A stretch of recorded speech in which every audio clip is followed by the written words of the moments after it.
164వ అధ్యాయం.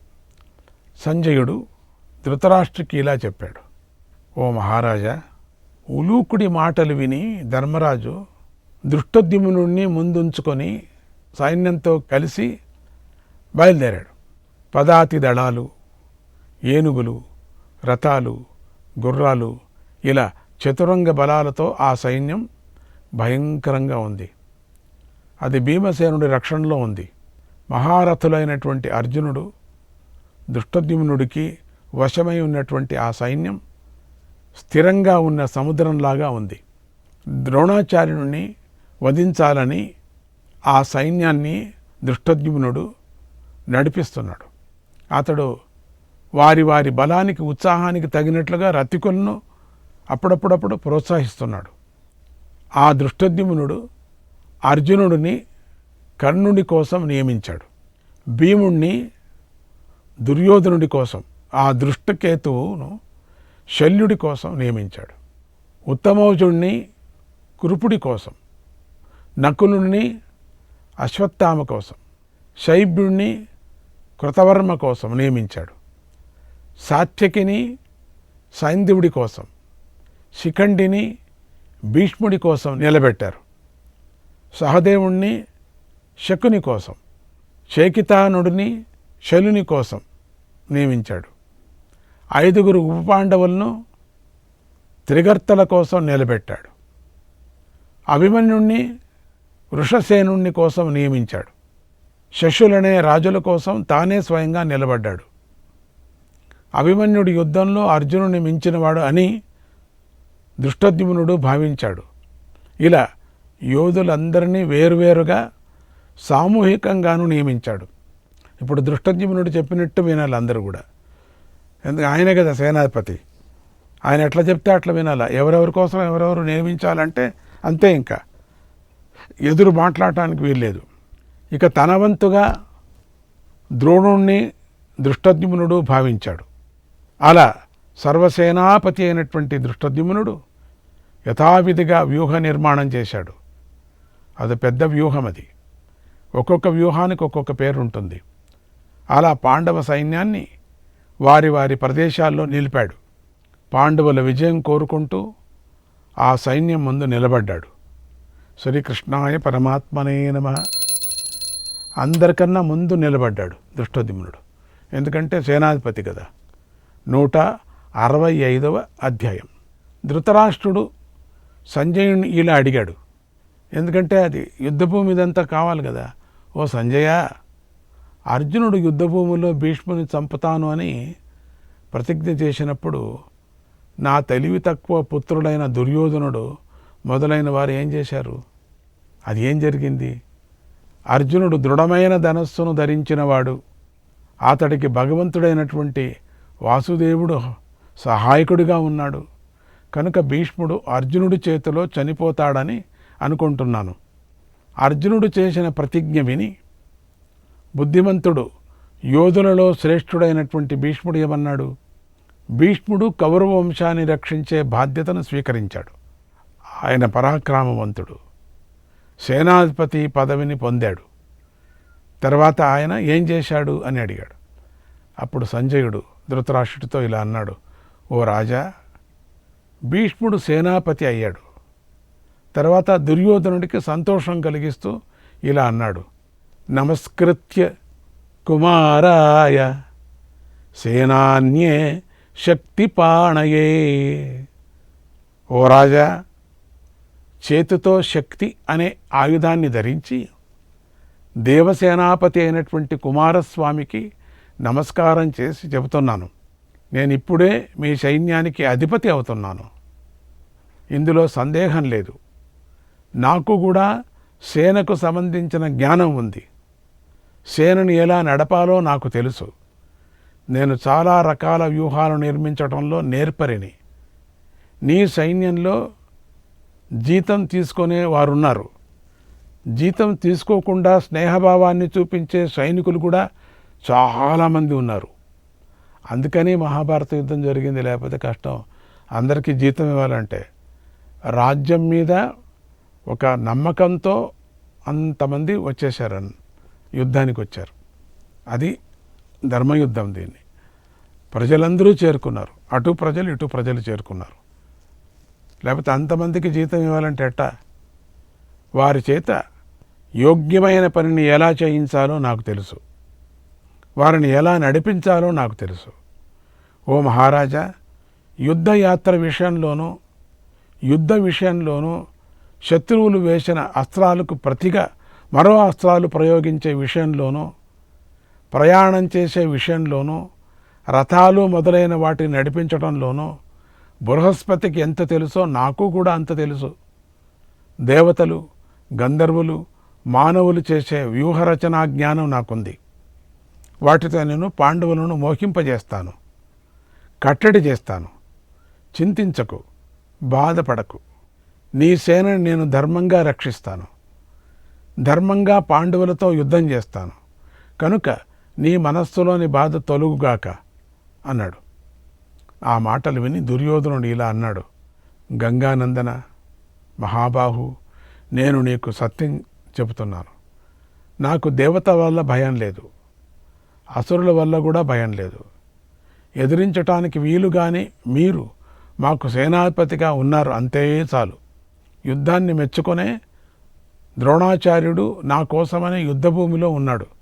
ఇక నాకు భయం కలగదు. మీరిద్దరూ పురుష శ్రేష్ఠులు. నా విజయం కోసం యుద్ధభూమిలో నిలబడి ఉంటే నాకు దేవరాజ్యం కూడా లభిస్తుంది.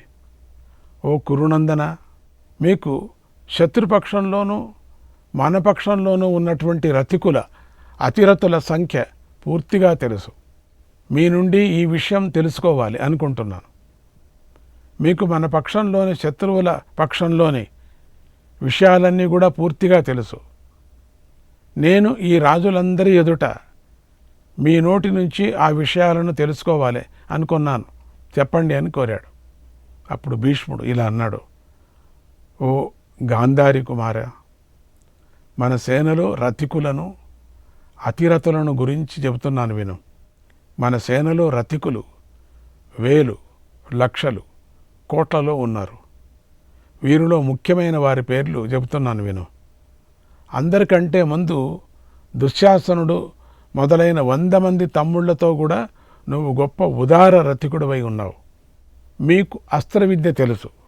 మీరు ఛేదించటంలోనూ భేదించటంలోనూ నిపుణులై ఉన్నారు. రథం మీద, ఏనుగు మీద కూర్చొని యుద్ధం చేయగల శక్తి మీకుంది. గద, ఈటె, కత్తి, డాలు ప్రయోగించటంలో మీరు నిపుణులై ఉన్నారు. 100 మంది కూడా. మీరు రథాన్ని చక్కగా నడపగలరు. అస్త్రాలతో శత్రువులను బాధిస్తారు. మీకు అస్త్రవిద్య తెలుసు. మీరు కార్యాన్ని సాధించగల సమర్థులు. ధనుర్విద్యలో మీరు ద్రోణాచార్యుడికి, కృపాచార్యుడికి యోగ్యులైన శిష్యులు.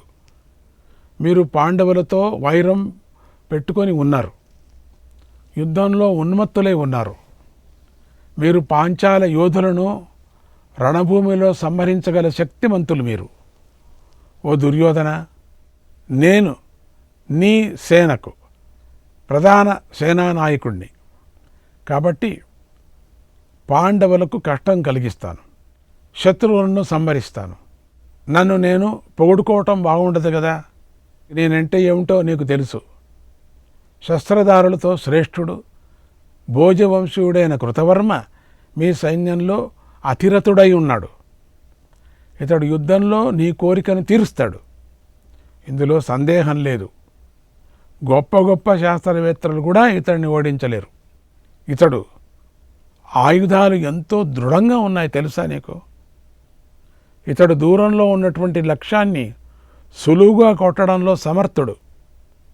దేవరాజైన ఇంద్రుడు దానవులు సంహరించినట్లుగా ఇతడు పాండవుల సేనను నాశనం చేస్తాడు. మాతృరాజు శల్యుడు కూడా ధనుర్ధారుడు, అతిరథుడు అయినటువంటి ప్రతి యుద్ధంలోనూ భగవంతుడైన కృష్ణుడితో పోటీ పడుతూనే ఉంటాడు. అతడు తన మేనల్లుడైనటువంటి నకుల సహదేవులను మాత్రం విడిచి పాండవ సైన్యంలోని మహారథుల అందరితోనూ యుద్ధం చేస్తాడు. ఇతడు సముద్రం తరంగాల వంటి తన బాణాలతో శత్రు సైన్యాలను ముంచివేస్తూ యుద్ధం చేస్తాడు. ఇతడు నీ సైన్యంలో అతిరథుడు అని నా అభిప్రాయం. ఇక సోమదత్తుడి కుమారుడు భూరిశ్రవుడు. అయ్యో, ఇతని సంగతి నేను చెప్పాల్సిన పని లేను. ఇతడు మహాధనుర్ధరుడు. ఇతడు కూడా అస్త్ర విద్యలో పండితుడు. మీ మేలు కోరుకుంటూ ఉంటాడు. మంచి మనస్సు కలవాడు. ఇతడు కూడా అతిరథుడు. నీ శత్రు సైన్యాన్ని సంహరిస్తాడు. ఓ దుర్యోధన, ఇక సింధు రాజైన జయద్రథుడు. ఇద్దరు రతికులలో సమానమైన వాడు అని నేను భావిస్తున్నాను. అతడు గొప్ప పరాక్రమవంతుడు. అతడు కూడా విజృంభించి యుద్ధం చేస్తాడు. అతడు ద్రౌపదీదేవిని అపహరించిన సందర్భంలో పాండవుల వల్ల ఎంతో బాధను అనుభవించాడు. జయద్రథుడు కష్టాన్ని పొందాడు. ఆ సింధురాజు యుద్ధంలో పాండవులు పెట్టిన కష్టాన్ని తలుచుకుంటాడు. పాండవులతో ఘోరంగా యుద్ధం చేస్తాడు. పాండవుల చేతిలో అవమానాన్ని పొందిన ఆ సమయంలో కఠినమైన తపస్సు చేశాడు. పాండవులతో యుద్ధం చేయాలని దుర్లభమైన వరాన్ని పొందాడు. నాయన, రతికులలో శ్రేష్ఠుడైన ఆ సింధు రాజు పాత వైరాన్ని, పగను గుర్తుపెట్టుకొని అవి విడిచిపెట్టలేదు. అంటే తాను చేసిన దుర్మార్గం పని చెప్పలేదు ఇక్కడ. ప్రాణాలు కూడా విడిచిపెట్టడానికి సిద్ధపడి ఉన్నాడు. పాండవులతో యుద్ధం చేస్తాడు అన్నాడు భీష్ముడు. ఏమి భయపడద్దు నువ్వు, ఇంతమంది అతిరథ మహారథులంతా ఉన్నారు. శ్రీకృష్ణాయ పరమాత్మనే నమః. 166వ అధ్యాయం. భీష్ముడు దుర్యోధనుడికి ఇలా చెబుతున్నాడు. ఏ దుర్యోధన, నువ్వు భయపడద్దు. నువ్వు, నీ దగ్గర ఎంతెంతమంది ఉన్నారు, వాళ్ళదంతా వినాలా అని చెప్పావు కదా. చెప్తున్నాడు చూడు. కాంబోజరాజు యొక్క రతికుల సమూహంలో సైనికులు మిడతల దండులాగా కనిపిస్తారు, తెలుసా నీకు? వారు యుద్ధంలో ప్రాణాలను లెక్క చేయరు. తర్వాత మాహిష్మతీపురంలో నివసించే రాజు నీలుడు. అతడు నీ సైన్యంలో రథికుడు. నీలం రంగు కవచం ధరించి అతడు తన రథవీరులను సహాయంతో శత్రువును సంహరిస్తాడు. ఓ కురునందన, పూర్వం సహదేవుడితో ఇతడికి శత్రుత్వం ఏర్పడింది. ఆ కారణంగా ఇతడు ఇప్పుడు నీకోసం శత్రువులతో యుద్ధం చేస్తాడు. ఆవంతి దేశ రాకుమారులైనటువంటి విందుడు, అనువిందుడు, వీరిద్దరూ శ్రేష్ఠులైన రథికులు. యుద్ధకళలో పండితులు, దృఢమైన వారు, చక్కని బలపరాక్రమాలు గలవారు. ఈ పురుష శ్రేష్ఠులిద్దరూ గద, ఈటె, కత్తి, బాణాలతో, చేతులతో విసిరే తోమరాలతో శత్రు సైన్యాన్ని నాశనం చేస్తారు. ఓ మహారాజా, గజరాజు ఏనుగుల మధ్యలో ఆనందంగా సంచరిస్తున్నట్లుగా యుద్ధం చేయాలనే కోరిక గల ఈ విందాను విందులు యుద్ధభూమిలో యమధర్మరాజులాగా సంచరిస్తారు. అందుచేత నీకు భయం లేదు. ఇక త్రిగర్త దేశీయులైనటువంటి ఈ 5 సోదరులను నేను ఉదార రథికులు అనుకుంటున్నాను. విరాట నగరంలో దక్షిణ గోగ్రహణానికి వెళ్ళినప్పుడు జరిగిన యుద్ధంలో వీరికి 4 పాండవులతోనూ శత్రుత్వం ఏర్పడింది, తెలుసా? త్రిగర్త దేశానికి చెందిన ఈ 5 క్షత్రియులు వీరులున్నారు. వారు ఎత్తైన తరంగాలు కలిగిన గంగను మొసళ్ళు క్షోభింపజేసినట్లుగా పాండవ సైన్యాన్ని నాశనం చేస్తారు. ఓ మహారాజా, ఈ 5 రథికులు సోదరులు, వీరిలో సత్యరథుడు ప్రధానమైనవాడు. దిగ్విజయ సమయంలో అర్జునుడు త్రిగర్తలకు ఎంతో అప్రియం చేశాడు. అప్పుడు త్రిగర్తలకు పాండవులతో శత్రుత్వం ఏర్పడింది. ఆ వైరాన్ని గుర్తు చేసుకొని ఈ 5 వీరులు తప్పకుండా యుద్ధం చేస్తారు. వీరు పాండవులలో గొప్ప గొప్ప మహారథికుల దగ్గరకు వెళ్ళి యుద్ధం చేసి వారిని సంహరిస్తారు ఖండితంగా. నీ కుమారుడైన లక్ష్మణుడు లాగానే దుశ్శాసన కుమారుడు కూడా పురుషశ్రేష్ఠుడు. వీరిద్దరు యుద్ధం నుండి పారిపోరు. తరుణులు, సుకుమారులైనటువంటి ఈ రాజపుత్రులు ఎంతో వేగం కలవారు. ఎన్నో యుద్ధాల విశేషాలు తెలిసినవారు. వీరు సేనానాయకులు కావలసిన వారు. కురుశ్రేష్ఠ వీరిద్దరూ రథికులు మాత్రమే కాదు, రతికులలో శ్రేష్ఠులు కురుశ్రేష్ఠ. క్షత్రియ ధర్మాన్ని ఆచరించడంలో ఆసక్తి కలిగి ఉన్నారు. వీరు యుద్ధంలో విజృంభిస్తారు. మహారాజా, మన సైన్యంలో దండదారుడు ఒక రతికుడు. అతడు తన సైన్యం చేత రక్షించబడుతూ నీ కోసం యుద్ధం చేస్తాడు. కోసల దేశరాజైన బృహద్బలుడు గొప్ప వేగం పరాక్రమం గలవాడు. అతడు కూడా రతికుడే. అతడి స్థానం రతికులలో ఎంతో ఉన్నతంగా ఉంది. అతడు మీకు మేలు చేయటంలో ఎంతో ఆసక్తి కలిగి ఉన్నాడు. భయంకరమైనటువంటి అస్త్రాలను, శస్త్రాలను, గొప్ప ధనస్సును ధరించి తన బంధువులకు బాగా సంతోషాన్ని కలిగిస్తాడు. యుద్ధభూమిలో ఘోరంగా యుద్ధం చేస్తాడు. ఇక శరద్వంతుని కుమారుడైనటువంటి కృపాచార్యుడు రథయూథ పతులకు అధిపతి అయి ఉన్నాడు. అతడు తన ప్రియమైన ప్రాణాలను కూడా లెక్క చేయకోకుండా నీ శత్రువులను నాశనం చేస్తాడు. ఈ కృపాచార్యుడు కార్తికేయుడిలాగా రెల్లు పొదలో పుట్టాడు. ఆయనలాగానే ఈయన కూడా అజేయుడు. ఓ దుర్యోధన, అనేక విధాల అస్త్రాలను, శస్త్రాలను, ధనస్సును ధరించిన ఈ కృపాచార్యుడు పాండవ సైన్యంలోని చాలా సేనలను అగ్నిలాగా కాల్చేస్తాడు. యుద్ధభూమిలో వేగంగా సంచరిస్తాడు అన్నాడు భీష్మ పితామహుడు. శ్రీకృష్ణాయ పరమాత్మనే నమః. 167వ అధ్యాయం. భీష్ముడు దుర్యోధనుడికి ఇలా చెప్పాడు.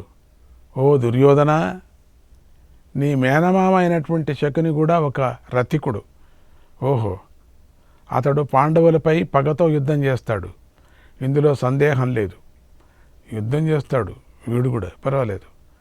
నేనేదో పాచికలే విసురుతాడు అనుకున్నా. రణరంగంలో శకుని సైన్యం దాడి చేస్తుంది.